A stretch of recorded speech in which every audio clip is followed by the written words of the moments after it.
شاء الله.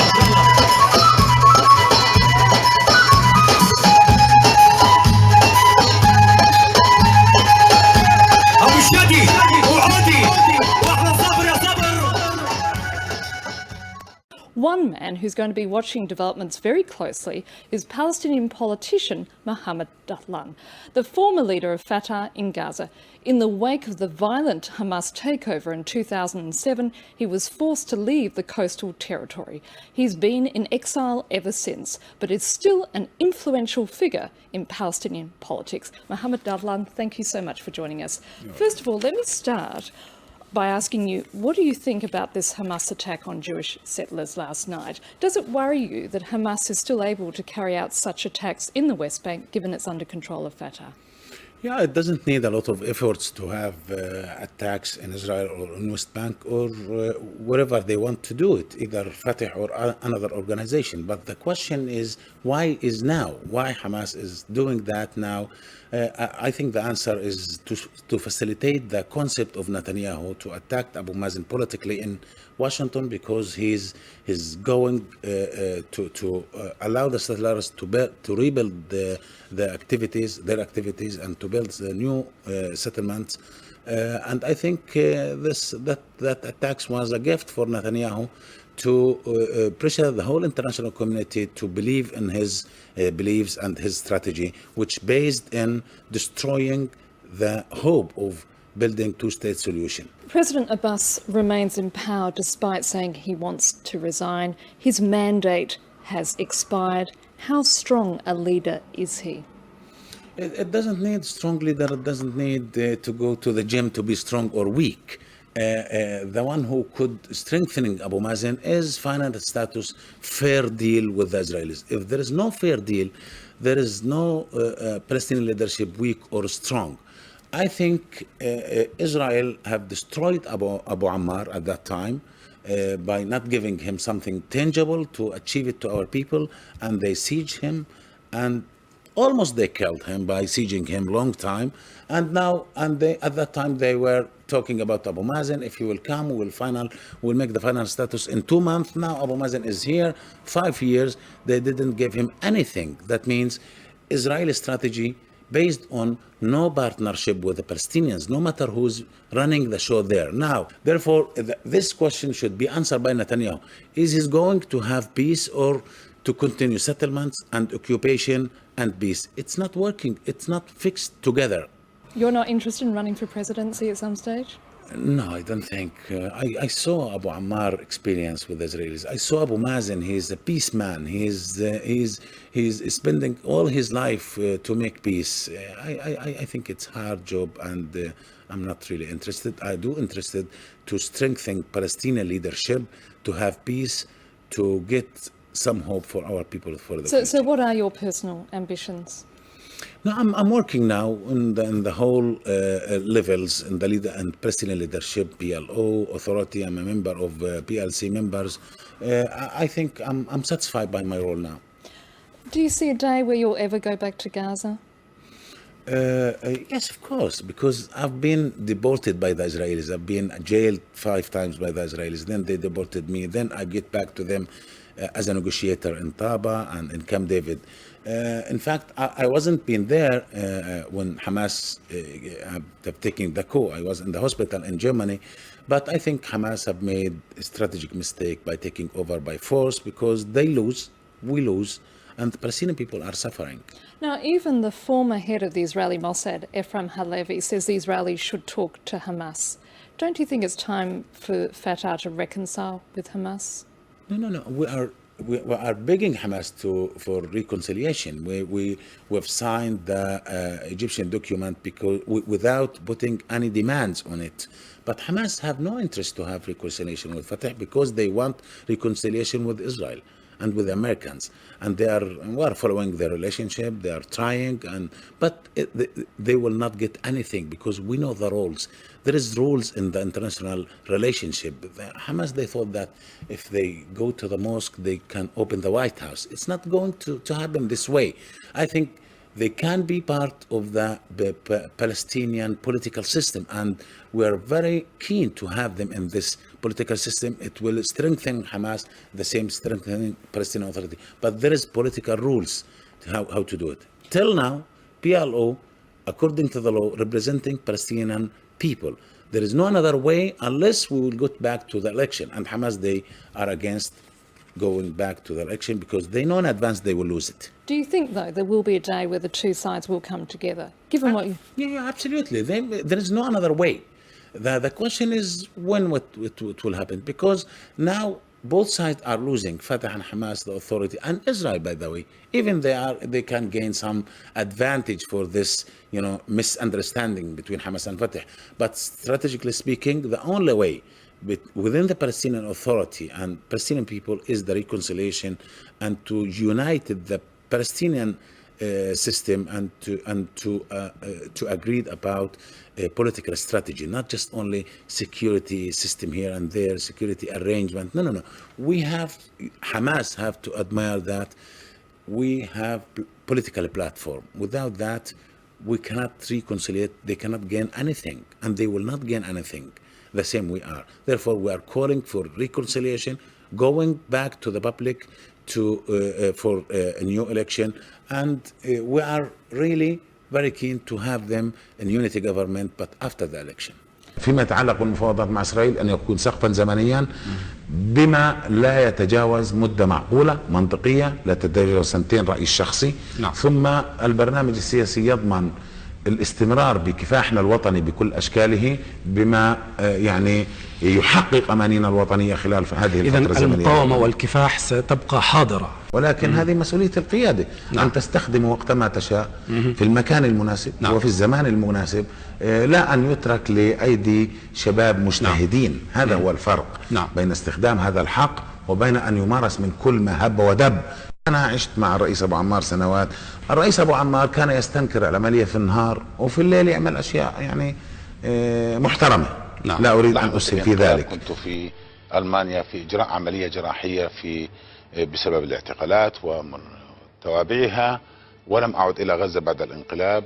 وفي رام الله نتيجة الخلاف مع أبو مازن، للأسف الشديد أنه الشعب الفلسطيني تحول إلى مختبر للاستشهاد وللتضحية وللمعاناة وللذبح اليومي وللقتل. المعابر كان المقصود فيها ولا يزال هو المعابر التي تربط قطاع غزة بالضفة الغربية، والمعابر التي تربط قطاع غزة بإسرائيل. هذا واحد من باب التوضيح. ثانيا، إسرائيل حتى هذه اللحظة، حتى اللحظة التي أجري فيها هذه المقابلة، هي المسؤولة كقوة احتلال عن قطاع غزة، وليس حماس وليس السلطة. في مسؤولية حسب القانون الدولي لإسرائيل على قطاع غزة، لأننا لم نأخذ استقلالا في قطاع غزة. هذا لا يلغي ضرورة تسهيل حياة الفلسطينيين الذين يعانوا الأمرين في قطاع غزة من مرضى وطلاب يريدوا أن يذهبوا إلى جامعاتهم، وعائلات لديها إقامات في دول الخليج لا تخرج من المعبر. هذا نحن نناقش بيننا وبين مصر. استمرنا نقاشات مع كونداليزا رايس ساعات وأيام إلى أن وصلنا إلى أفضل الترتيبات، دعني أسميها وليس اتفاق، في المعابر. أولا انتقالية وليس حل نهائي، تنص على التالي: واحد، حرية الحركة للفلسطينيين بين غزة ومصر 24 ساعة. ثانيا، يحق لكل فلسطيني أن يخرج من المعبر. ثالثا، يخرج كل أعضاء المجلس التشريعي واللجنة المركزية والوزراء واللجنة التنفيذية وقادة الفصائل VIP بسياراتهم من قطاع غزة إلى مصر والعودة، والتفتيش والإجراءات والترتيبات تكون فلسطينية بحتة. رابعا، لا يوجد أي جندي إسرائيلي أو مدني إسرائيلي على المعبر. التجارة نفس الشيء. لذلك كان الفلسطينيين سعداء بالإجراءات والترتيبات. حين قامت حركة حماس بالانقلاب، اللي أنا ماليش تفسير له حتى الآن، والحمد لله اليوم بترجوا في أبو مازن تأخذ السلطة. بالزبط. زهقوا بعد 7 سنين. بالضبط. طب ما قلنا لكم من الأول. بالضبط. في اتفاقية الشاطئ قالوا كده عايزين تعالوا أبناء فتح ما يكفي، دمروا، وأن في النهاية لذلك أنا أقول لك، قلت لك في البداية إنه دائما إجراءاتهم العسكرية والتنظيمية تتحول إلى فشل في السياسة. في السياسة جاءوا وارتكبوا حماقة كبرى في تاريخهم وفي تاريخ الشعب بالانقلاب. الانقلاب جاء واستلموا المعبر. اتفاقية المعابر هي اتفاقية بين السلطة الفلسطينية وإسرائيل تشرف عليها الاتحاد الأوروبي. مصر ليست طرفا فيها نهائي. طلعت السلطة الفلسطينية من الموضوع ودخلت طلعت حركة السلطة حماس. الفلسطينية، دخلت حركة حماس. اتلغت علقت الاتفاقية الآن تمام. حماس حين تطالب الآن بفتح معبر رفح، يعني تطالب ب10% مما كنا من حصلنا الاتفاقية عليه في الاتفاق. أما الاتحاد الأوروبي فرز مجموعة من الشرطة كانوا يعيشوا في غزة، والموظفين بالكامل فلسطينيين، والسلطة الفلسطينية بالكامل مسؤوليتها على المعبر. وهذا حل كنا نقول عنه لإسرائيل أنه حل انتقالي وليس نهائي، يعني بكل هذه التسهيلات. لذلك أنا أعتقد أن مخرج الشعب الفلسطيني وحماس الآن وفتح وكل التنظيمات هو عودة السلطة الفلسطينية الأول، عودة الوحدة الوطنية، إعادة تفعيل الشكل القيادي الذي تم التوافق عليه في منظمة التحرير، وأن تعود حماس إلى وضعها الوطني، إلى وضعها الفلسطيني. Welcome to the Montreal Arabic Corner. This is our 71st episode devoted to Mohammed Dahlan. He is a Palestinian politician, the former leader of Fatah in Gaza, and now the president of the Fatah Democratic Reform Stream. He is likely a major presidential candidate to the next Palestinian president. Mohammed Dahlan was born in 1961 in Khan Yunis refugee camp in Gaza Strip to a refugee family from Hamama, a Palestinian village of the British Gaza district, and it was identified as the 5th century Byzantium town of Pelia, in Arabic Hamama, until the Israeli army occupied in 1948 and razed it to the ground. Now it is located in Ashkelon. Dahlan is the youngest of 6 children, and he became politically active as a teenager, and in 1981 helped to establish the Gaza branch of the Fatah youth movement, Fatah Hawks, which participated actively in the first Intifada in Gaza between 1981 and 1988. He was arrested by Israel 5 times for his leading role in the first uprising. During his time in prison, he learned to speak Hebrew fluently and English. Following his release from prison, Dahlan completed a BA in Business Administration at the Islamic University of Gaza. Dahlan was chosen by Arafat to head the Preventive Security Force in Gaza after the signing of the Oslo Accord. He built up a force of 20,000 men, making him one of the most influential Palestinian security leaders with Arafat. In April 2003, he was appointed the Minister of State for Security by PM Mahmoud Abbas then, although by September the cabinet was dissolved when Abbas resigned as a Prime Minister in January 2006. Dahlan was elected, however, to the Palestine legislative election as a representative for Khan Yunis. He took a tough stance against Hamas, calling their election victory a disaster, which sparked further clashes between Hamas and Dahlan supporters in Gaza and the West Bank. In March 2007, despite objections from Hamas, Dahlan was appointed by Palestinian President now or then Mr. Mahmoud Abbas to lead the newly re-established Palestinian National Security Council, overseeing all security forces in the Palestine territories. Of course, Hamas won't accept that. Dahlan organized paramilitary units of several thousand fighters trained with American assistance in Arab countries, and lobbied Israel to allow Fatah forces in Gaza to receive large shipments of arms and ammunition to fight Hamas and the militants.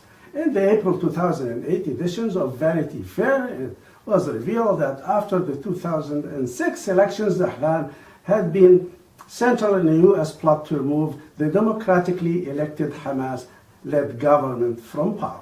Caused a big problem. The American provided money, the newspaper said, and arms to Dahlan, trained his men, and ordered him to carry out a military coup against Hamas. Who listened to that? Hamas. However, the elected Hamas government forestalled the move and itself carried out an armed coup against Dahlan and Fatah, and of course the Palestine Authority. Dahlan has been blamed by many, including the president, for the rapid collapse of their forces in Gaza in the face of the Hamas offensive. Hamas was very strong and tough. that lasted less than a week during the fighting was he was in Germany having an operation, and his house on the coast of Gaza was seized by the Hamas militants and subsequently demolished. And in June 2011, Dahlan was expelled from Fatah because of repeated claims by Abbas that he had murdered Arafat. In September, his house was raided in Ramallah by the Palestinian police, and his private armed guards were arrested. Dahlan is alleged to have enriched himself through corruptions with personal wealth of over $120 million, but he claimed that it was his own investment everywhere in Gaza, Dubai, London, etc. Dahlan lives in exile now in Abu Dhabi, where he works closely with the ruling family and has his own company of constructions, and is also lined with the Egyptian President Sisi, but his major work is devoted to the Palestinian affairs and the conditions in the Gaza Strip. He is a central figure in Palestinian politics with a growing majority support within Fatah, especially in Gaza, where his wing of democratic reform is taking roots within Fatah and among the people of Gaza and the West Bank. He's still young and dynamic politicians who are more likely to be the next Palestinian president. Just watch. Thank you for listening. محمد دحلان قيادي في حركة فتح وسياسي فلسطيني، ومن المتوقع أن يكون الرئيس الفلسطيني القادم، بالرغم مما يقال عنه كان رئيس جهاز الأمن الوقائي الفلسطيني السابق في غزة أيام سلطة الرئيس عرفات، وعضو العلاقات بمنظمة التحرير الفلسطينية، وعضو اللجنة المركزية لحركة فتح بالانتخاب في مؤتمرها السادس الذي عقد في بيت لحم عام 2009، وانتخب عضو مجلس تشريع الفلسطيني عام 2006، واستقال من منصب مستشار الأمن القومي بعد الانقسام الفلسطيني، وشغل مفوض الإعلام والثقافة في اللجنة المركزية لحركة فتح. لكن الملابسات في اتهام ونفي وفصل اللجنة المركزية لحركة فتح بعد تقرير يتعرض لقضايا جنائية ومالية، وأحيل للقضاء على أثره. هذا مع أنه كان أكبر قادتها الأمنيين اختاروا عرفات عضوا في فريق التفاوض الفلسطيني في مرحلة ما بعد توقيع اتفاق أوسلو، بدءا من مفاوضات القاهرة عام 94 ومرورا بمفاوضات طابة والمفاوضات على إطلاق سراح الأسرى وواي ريفر وكان ديفيد الثاني، وانتهاء بقيادته المفاوضات التي أفضت إلى ما يسمى بروتوكول العبور والحركة بعد تطبيق خطة الإخلاء الإسرائيلي لقطاع غزة عام 95. قضى 5 سنوات في السجون الإسرائيلية في الفترة من 81 إلى 86 بعد ترحيله إلى الأردن إلى 1988. متكلم يتحدث العربية والعبرية بطلاقة ويتقن اللغة الإنجليزية، ومتزوج من ابنة عمه. هاجرت أسرته من قرية حمامة المهجرة عام 48 واستقرت في مخيم كان يونس، وولد في مخيم كان يونس في قطاع غزة 61. بدأ ينضج في ظل واقع نكسة حزيران وما تلاها من احتلال، وكان بداية توجهه إلى الفكر الوطني. سافر شابا صغيرا لمصر للالتحاق بكلية التربية الرياضية عام 79-80، وهناك تعرف على بعض الطلاب الفلسطينيين الذين يدرسون في الجامعات المصرية، والتقى بعض أعضاء حركة فتح هناك، وكان منهم خليل الوزير أبو جهاد، وانتمى لحركة فتح ثم عاد إلى قطاع غزة تاركا مقعد الدراسة في القاهرة. قام بتأسيس منظمة شبيبة فتح في القطاع الذين شاركوا في الانتفاضة الأولى، والتي توقفت بعد اتفاق أوسلو وإعلان المبادئ في واشنطن. عند عودة السلطة كلفه عرفات عام 94 بتأسيس جهاز الأمن الوقائي في غزة، وحمت الإشاعات حول دحلان في حملة عنيفة بعد توليه رئاسة الجهاز باتهمه بالفساد. الحقيقة الرجل كان ضد المسلحين وكبح جماح الفصائل المسلحة والتي تحاول فرض قوانينها الخاصة في القطاع مطبقا اتفاقيات أوسلو. اختاره رئيس الوزراء في ذلك الوقت محمود عباس كوزير للأمن الداخلي في حكومته التي شكلها في مايو عام 2000، وشارك أيضا في كل المفاوضات التي جرت في تلك الفترة. من أهم مشاركاته وإنجازات دحلان أيضا قيادة فريق التفاوض حول ما عرف باسم بروتوكول المرور والحركة والمعابر طبعا في عام 95، وحصل تصدع في حركة فتح الحاكمة ومطالبة وقف الفلتان الأمني الذي تقوده حماس وتفشي الفساد في رجال السلطة وفتح وتكوين تكتلات وانقسامات وترنح حركات في مفاوضاته بين رام الله وغزة، وعجز على أن يستمر وخرج دعوات لإصلاح السلطة وإجراء انتخابات جديدة، وكانت حماس تدعو للإصلاح والتغيير. لكن إصلاح وتغيير وين؟ في حملتها الانتخابية، وتم انتخاب أعضائها بأكثرية لأن الشارع الفلسطيني كان قد أرهق من قصص فتح وانقساماتها وفسادها. لكن حماس خيبت أمر المواطن الفلسطيني وتنكرت للإصلاح، وخرج إسماعيل هنية كرئيس وزراء بلا خبرة ولا دراية ولا إدارة في حكومية، بل بخطابات نصها آيات قرآنية واتهامات إخوانية متواصلة لفتح والسلطة التي ترأس فيها منصب رئيس الوزراء. ثم مش هيك بس، انقلب أيضا إسماعيل هنية وحركته وقسموا على السلطة الفلسطينية لينظفها من رجال الفتح والفساد في يوم ما سماه الحزم، بدون ما يتوقع وضع القطاع في شبه عزلة عن الضفة والسلطة، ولم تتحرك ملايين العرب ولا المسلمين، وكما تفاءلت حماس بالاستراتيجية العربية الإسلامية، ووضع القطاع وأهله في حصار بإقفال معابر. قادت حماس معركة عالمية ضد دحلان ثم عباس، واختلف عباس مع دحلان. في يونيو 11 قررت اللجنة المركزية لحركة فتح فصل محمد دحلان وإنهاء أي علاقة رسمية له بالحركة، وبقي الموضوع متداولا بالرغم من تداخل الرئيس المصري السيسي وتدخل أمير دبي، لكن الرئيس عباس بقي على رأيه وخلافه مع دحلان. لكن تباينت آراء المحللين السياسيين في فلسطين حول الدور المحتمل للقيادي دحلان في مرحلة ما بعد انتهاء القسم. لو حصل هذا، لو انتهى وإجراء انتخابات قادمة لو أجريت، وما نراه أن هذا الرجل بالرغم مما يقال عنه هو أفضل ما عند الفلسطينيين لإدارة السلطة وفريق التفاوض الفلسطيني، وربما قد يستطيع في إقناع مجلس الأمن وخاصة الإدارة الأمريكية والإسرائيلية للاعتراف بفلسطين دولة ديمقراطية مدنية مستقلة. هو لا شك محاور جيد وقادر أن يضع المصلحة الفلسطينية كما رأيناه في إبداعه التفاوضي في بروتوكول المرور والحركة والمعابر التي قوستها حركة حماس، وتكفله هو وزوجته بمشاريع خيرية في القطاع في غزة بالذات. لكن هل هو رجل ديمقراطي قادر على بناء مجتمع ديمقراطي فلسطيني؟ وهل هو قادر حقا أن يصفي حركة حماس وباقي الحركات المسلحة في غزة؟